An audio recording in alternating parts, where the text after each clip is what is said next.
और दोनों को एक एक पुत्र था। राधिका बड़ी रानी थी और मीना छोटी। राधिका का पुत्र था निश्चय और मीना का पुत्र था अरुण। दोनों भाइयों का आपसी प्रेम अटूट था, लेकिन जहाँ राधिका दोनों राजकुमारों को समान नजरों से स्नेह करती थी, कहीं न कहीं मीना एक लालची और चालाक स्वभाव की रानी थी। बेटा अरुण और निश्चय, तुम दोनों आज शिकार पर गए थे ना, थक गए होंगे, इसलिए मैं तुम दोनों के लिए ये हल्दी वाला दूध बनाकर ले आई हूँ, पी लो बेटा। बड़ी माँ, मुझे ना दूध पीना बिल्कुल भी अच्छा नहीं लगता। हाय मेरा बच्चा, पूरे 18 साल का हो गया है, लेकिन अभी तक भी बच्चा ही है।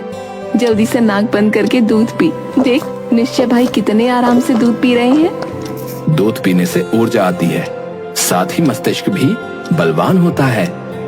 एक सांस में पी जा। इतने में ही राजा की दूसरी पत्नी मीना वहाँ आ पहुँची। हाय मेरा अरुण बेटा, थक गया होगा ना, मैंने दास को कहकर खास जड़ी बूटियों वाला तेल मंगवाया है तेरे लिए। तेरे शरीर की मालिश होगी ना तो तू और मजबूत बनेगा। माँ, थोड़ी देर बाद मैं और भैया दोनों ही जाकर अंग मर्दन करवा लेंगे ना। अरे बेटा, वो खास तेरे लिए आया है। अब मेरा मतलब है कि निश्चय तो बड़ा है ना, उसे क्या जरूरत है, वो इतना बलवान है। चल चल तो चल मेरे साथ। मीना बहुत लालची औरत थी। एक रानी होने के बाद भी उसके मन का लालच कभी खत्म नहीं हुआ। वो अपने अलावा किसी को भी कुछ हासिल करते हुए नहीं देखना चाहती थी। लेकिन राधिका कभी भी मीना और अपने बच्चों में भेदभाव नहीं करती थी। वो बहुत ही विनम्र औरत थी। अरे इतना स्वादिष्ट खाना, जल्दी जल्दी ये मालपुआ खा लेती हूँ, क्या पता सबके सामने खाने को मिले कि ना मिले। मीना फटाफट मालपुए हाथ में उठाकर अपने दुपट्टे के पीछे छुपा लेती है और फौरन अपने कमरे में चली जाती है। ये देखिए राधिका रानी, ये अश्व मैंने विदेश से मंगवाया है। हमारा पुत्र निश्चय बड़ा हो रहा है, उसे विशेष प्रकार के घोड़े की घुड़सवारी का अनुभव होना चाहिए ना। इतने में मीना वहाँ पहुँच गई। राजा साहब, ये घोड़ा तो बहुत सुंदर है। मेरे अरुण का जन्मदिन आ रहा है, पक्का आपने उसके जन्मदिन के उपहार के रूप में ये घोड़ा मंगवाया है, सही कहा ना। राजा कुछ बोलता उससे पहले ही राधिका इशारे में उन्हें रोक देती है। हाँ हाँ छोटी, ये घोड़ा अरुण के जन्मदिन के लिए है। जाकर अरुण को बताती हूँ, खुशी से फूला नहीं समाएगा। मीना जब अरुण के पास पहुँची। पर आपने ऐसा क्यों किया माँ? मैं अच्छे से जानता हूँ कि निश्चय भैया के लिए विदेश से एक अश्व आने वाला था। आप उसे मेरे जन्म दिवस का उपहार कैसे बना सकती हैं? तू चुप कर, तू जानता भी है उस घोड़े की कीमत कितनी से आता है? अरे विदेश से आया है, विदेश से। क्या खूब जचेगा तो उस पर बैठकर। अरे ये सब क्या मैं अपने लिए करती हूँ, तेरी खुशी के लिए ही तो किया है। आपसे तो बात करना ही बेकार है। ये कहकर अरुण तो वहाँ से चला गया और ऐसे ही समय बीत गया। मीना का ये छोटा मोटा लालच अब सत्ता के प्रति झुकता जा रहा था। धीरे धीरे अरुण और निश्चय बड़े हो रहे थे। अब राज्य को भी नए राजा की जरूरत थी। एक दिन राजा साहब अपनी दोनों रानियों से बगीचे में बैठकर बात कर रहे थे। अब मेरे राज सिंहासन से विदा लेने का समय आ गया है और राज्य को एक होनहार राजा देने का भी। हमारा पुत्र निश्चय बहुत ही होनहार है, बलवान है और बुद्धिमान भी। मैं सोच रहा हूं कि राज्य का कार्यभार मैं उसको सौंप दूंगा। ये सुनकर मीना को अंदर ही अंदर जलन होने लगी। मीना मन में सोचती है, अगर ये कार्यभार निश्चय के हाथ में चला गया तो ठाट तो इस राधिका के होंगे। मेरा और मेरे बेटे का क्या होगा? ये जो मैंने सोने की जड़ी वाला सूट पहना है, तब तो ये भी मुझे न मिलेगा। मीना गुस्से में उठकर वहाँ से चली गई। अरे छोटी, उसे जाने दो राधिका, ये तुम भी जानती हो कि सत्य क्या है और असत्य क्या। निश्चय का अधिकार भी है और वो सिंहासन के लायक भी है। इस बात को मीना को समझना होगा। शाम को राधिका अरुण के पास पहुंची। अरुण बेटा, तुम तो जानते हो तुम्हारे पिता बुजुर्ग हो गए हैं, राज्य को नया राजा चाहिए। ऐसे में अगर ये राजगद्दी तुम्हारे बड़े भाई निश्चय के हक में भी आई तो तुम उसे दिल से ना लगाना। तुम हमेशा ही मेरे दिल के करीब रहोगे। तुम्हारे लिए हमारा प्यार कभी कम ना होगा। पर हाँ, अगर तुम्हारे मन में थोड़ी सी भी गुंजाइश है तो तुम मुझे बताओ, ये राजगद्दी खुशी खुशी तुम्हें सौंप दी जाएगी। तुम्हारी खुशी के आगे किसी की खुशी मायने नहीं रखती। बड़ी माँ, आप ये सब मुझे क्यों समझा रही हैं, मैं जानता हूँ। और रही बात मेरे और बड़े भैया के प्रेम की, तो उसके बीच में कोई भी राज्य कभी नहीं आ सकता। मैं जानता हूँ कि आप मुझे निश्चय भैया से भी अधिक प्रेम करती हैं। इतनी नहीं मीना वहाँ पहुँची। ये देख अरुण, असली हीरो का काम करवाया है मैंने इस लहंगे पर। कल मैं जश्न में यही पहनूंगी। अरे दीदी आप, यही तो देखो, सुंदर लग रहा है ना। जो भी तुम पहनो तुम सुंदर ही लगती हो। अच्छा मैं चलती हूँ। माँ, हीरे लगवाने की क्या आवश्यकता थी? चुप कर, रानी हूँ मैं, दुनिया वालों को लगना तो चाहिए। वैसे भी अगर मैं सुंदर न लगूंगी तो और कौन सुंदर लगेगा। और कल के लिए तैयार हो जा। अगली सुबह राजा साहब की गांव वालों से राजा के रूप में अंतिम मुलाकात थी। सभी तैयार होकर सभा में पहुंचे। मेरे प्रिय गांव वासियों, मैंने अपने जीवन के कई वर्ष इस राज्य की देखभाल में लगा दिए। आशा है कि आप सभी को मेरे किसी निर्णय से कोई आपत्ति नहीं रही होगी, और मेरा पूरा प्रयास रहेगा कि आगे भी राज्य को सही राजा ही मिले। महाराज की जय हो, महाराज की जय हो। राज्याभिषेक 3 दिवस बाद होगा। महाराज कौन है, इस बात से पर्दा भी 3 दिन बाद ही उठेगा। आप सभी से निवेदन है कि आप भोजन करिए और इस उत्सव का आनंद उठाइए। राजा बहुत अच्छा था। वो अपने गांव वालों के लिए भोज आयोजित करता रहता था। अब इंतजार था तो 3 दिन बीत जाने का। आइए आइए साधु महाराज, आपको आने में कोई समस्या तो नहीं हुई? इस भव्य राज्य में भला किसी को क्या समस्या हो सकती है राजन? बाबा के लिए आसन लगाया गया। साधु महाराज, अपना आशीर्वाद कृपया आप ऐसे ही बनाए रखें। राजन, मैं आपको यहाँ आशीर्वाद देने ही आया हूँ। ये देखिए, ये है एक अनोखा पत्थर। ये ऐसा वैसा पत्थर नहीं, बल्कि इसमें 100 बलवानों की शक्ति, 100 चतुर्वर्ण लोगों की चतुराई और 50 समझदारों की समझदारी है। नहीं नहीं राजन, आप इसे अपने हाथ में नहीं ले सकते। राजा के एक इशारे पर एक दासी एक छोटा सा संदूक लेकर आई। बाबा ने वो चमत्कारी पत्थर संदूक में रखा। इस पत्थर को प्रथम बार जो भी स्पर्श करेगा, इसकी सारी शक्तियां उस मनुष्य में चली जाएंगी।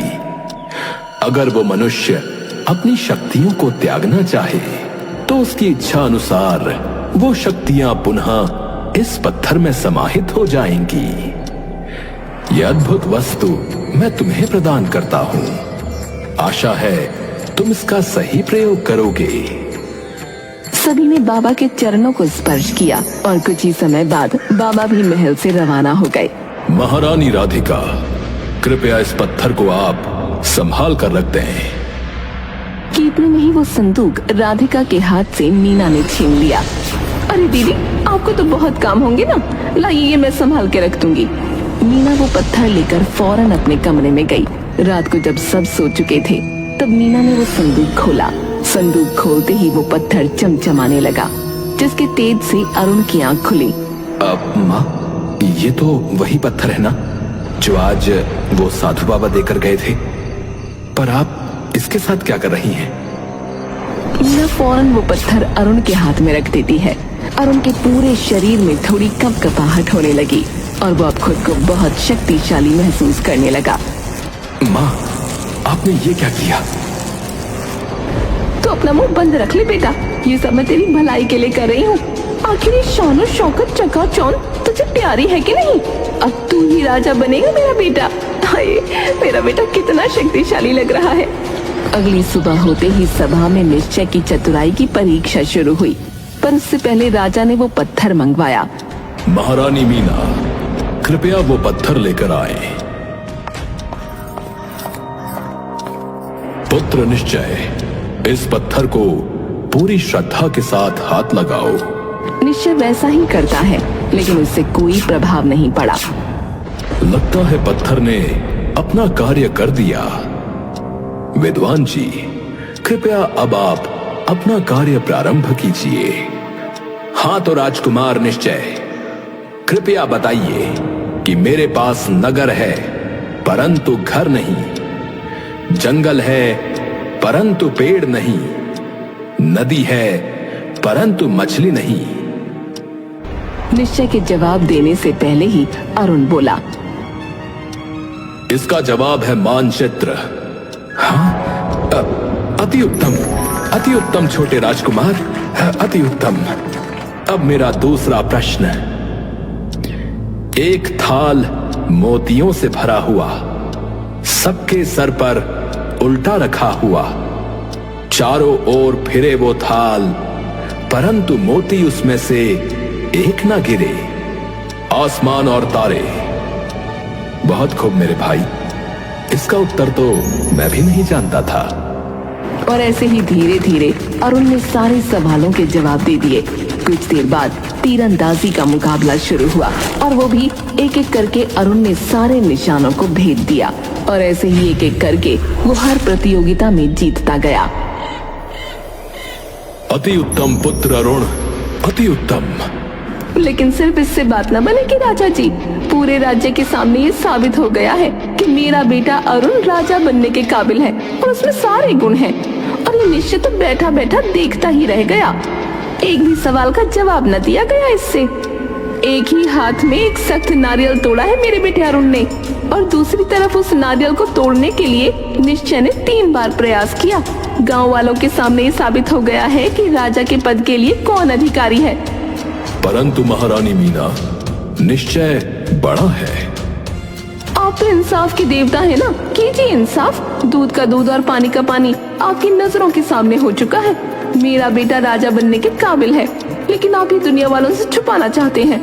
बड़े की आड़ में निश्चय के सर पर ताज पहनाना चाहते हैं। ऐसा न करो मीना, सबके सामने राजघराने का मजाक बन रहा है। ये सारी बातें अकेले में करते हैं। जब निश्चय को राजा सबके सामने बनाया जाएगा तो ये बातें भी सबके सामने ही होनी चाहिए ना। वहीं दूसरी तरफ निश्चय अपने भाई अरुण से बोला, मेरे भाई अरुण, हमारे माता पिता हम दोनों को एक विजय की तरह राजगद्दी पर बैठाना चाहते हैं, परंतु मैं जानता हूं कि तुम राजगद्दी के लायक हो, मैं नहीं। इस पर तुम्हारा हक है मेरे भाई। इनका निर्णय जो भी हो, मैं तुम्हारे राजा बनने से बहुत प्रसन्न होऊंगा। परंतु भैया, आप बड़े हैं और इस पर आपका अधिकार है। अरे पगले, भूल गया क्या? बचपन में जब तुझे पेड़ से अमरूद खाने होते थे तो तू मेरे ही कंधे पर बैठकर पहले अमरूद तोड़कर खुद खाता था। ये भी ऐसा ही कुछ समझ। हम दोनों भाइयों का प्रेम तो अटूट है रे। इतने में ही राजा भी कहने लगे, तुम्हारी ये बात भी सत्य है मीना। आज की प्रतियोगिता को ध्यान में रखते हुए राजा तो अरुण को बनना चाहिए। राज्य के लिए एक होनहार और बलवान राजा का होना आवश्यक है। अरुण पर मुझे गर्व है। लगता है पिताजी मुझे राजा घोषित करने वाले हैं। इतने में ही वो पूरे राज्य के सामने कहने लगा, ये राज्य मेरे पिताश्री और दादाश्री की अमानत है। यहां पर किसी भी तरह का लोभ, धोखा और झूठ नहीं टिक सकता। ये ताज एक ऐसा आशीर्वाद है जो किसी के भी सर पर सजे एक अभिमान ले ही आता है। परंतु मेरे पिताश्री को मैंने कभी अभिमान करते नहीं देखा। कदापि मैं इसके लिए उपयुक्त नहीं। मैं राजा बनने से मना करता हूं। ये जिसका अधिकार है उसे ही मिलना चाहिए। ये सुनकर मीना का गुस्सा फूट पड़ा। ये तुम क्या कह रहे हो बेटा? गांव वाले भी यही चाहते हैं कि तुम राजा बनो। देखो मेरी बात सुनो। माँ, ये किसी की बात सुनने का समय नहीं है, ये निर्णय का समय है। राज्य प्रतीक्षा कर रहा है। क्या इसी दिन के लिए मैंने इतनी मेहनत की थी ताकि तुम मेरे पूरे किए कराए पर पानी फेर दो? उस पत्थर की सारी शक्तियां मैंने तुम्हारे अंदर ये सब सुनने के लिए नहीं डाली थी। महारानी मीना, यह आपने क्या कहा? तो इसीलिए वो पत्थर निश्चय पर कार्य नहीं कर रहा था। जी वो मैं आपने बिल्कुल सही कहा पिताश्री। मैं माताश्री के मुंह से सत्य को बाहर निकलवाना चाहता था। माताश्री, अब आगे की बात आप इन्हें बताएंगी या मैं स्वयं बताऊं? महारानी, राज्य के कार्यभार में आपने दखल अंदाजी करके अपराध किया है। और क्या करती मैं? आप लोग मेरे बेटे को नौकर बनाकर रख देते। मैं बस उसकी खुशी चाहती थी। मैं चाहती थी कि जो भी इज्जत, जो औहदा निश्चय और उसकी माँ का है वो मेरा और मेरे बेटे का रहे। क्या गलत किया मैंने? हमेशा से छोटा छोटा कहकर आपने हमें पीछे रखा। माताश्री, आप मेरा भला नहीं बल्कि आप अपना वैभव बनाए रखना चाहती थी। मेरे राजा बनने के बाद आप और भी ज्यादा ऐश करना चाहती थी। आपका लोभ कभी समाप्त नहीं होगा माताश्री। माता राधिका बहुत अच्छी हैं। वो तो अपने पुत्र की जगह मुझे राजा बना सकती हैं। वो इतना बड़ा त्याग कर सकती हैं मेरे लिए, परंतु आपने तो मुझे ही प्यादा बनाकर प्रयोग करना चाहा। निश्चय भैया के स्थान पर भला मैं कैसे बैठ सकता हूं? मीना, ये तुमने ठीक नहीं किया। ये तो धोखा हुआ। अपने ही परिवार में भला कैसा धोखा, कैसा छल। तभी गांव वाले चिल्लाने लगे। हाँ, ये क्या? हमें न्याय चाहिए। महाराज, न्याय कीजिए, न्याय कीजिए महाराज। हाँ हाँ, न्याय कीजिए। हाँ हाँ, न्याय चाहिए। हाँ, न्याय करिए महाराज, न्याय करिए। महारानी मीना, आपने अभी स्वयं कहा कि मैं राजा हूं और मैं न्याय करता हूं, तो मेरी जनता भी मुझसे न्याय मांग रही है और मैं आपको आपके इस अपराध के लिए 5 वर्षों तक कारावास में रहने का दंड देता हूं। आप भगवान का धन्यवाद करिए कि मैं आपसे महारानी का पद नहीं छीन रहा। महाराज की जय हो। ये मैंने क्या किया? अपने लालच के मोह में मैंने अपना बेटा खो दिया और अपना परिवार भी। अब कैसे नजरें मिलाऊंगी मैं सबसे? सैनिकों ने मीना के हाथ में हथकड़ियां लगाई और उसे कारावास में डाल दिया। भैया, मैं अपनी सारी शक्तियां इस पत्थर में पुनः समाहित करना चाहता हूं। उसके बाद आप इस पत्थर को हाथ लगा लेना। ऐसा कहते ही उनके अंदर से एक जोरदार चमक बाहर निकली और पत्थर में समा गई। ये लीजिए भैया, अब आपकी बारी। नहीं मेरे भाई, मैं ऐसा नहीं करूंगा। मुझ में अभी जितना बल है उतने ही बल से मैं आगे बढ़ूंगा। उतनी ही सूझबूझ से मैं अपना राज्य संभालूंगा। अभी मुझे इसकी आवश्यकता नहीं। मैं पूरी सत्यनिष्ठा से इस राज्य का कार्यभार संभाल लूंगा। मुझे गर्व है अपने दोनों पुत्रों पर। तो इस भरी सभा में यह घोषणा की जाती है कि आज से इस राज्य के नए महाराज हैं महाराज निश्चय। क्या राजा निश्चय? क्या महाराज निश्चय? महाराज निश्चय, महाराज निश्चय, महाराज निश्चय की जय, महाराज निश्चय की जय, महाराज निश्चय की जय, महाराज निश्चय की। चारों तरफ निश्चय की जीत की किलकारियां गूंज रही थी और वहीं दूसरी तरफ अपने लालच के कारण सब कुछ खो बैठी मीना अपना दुख संभाल रही थी।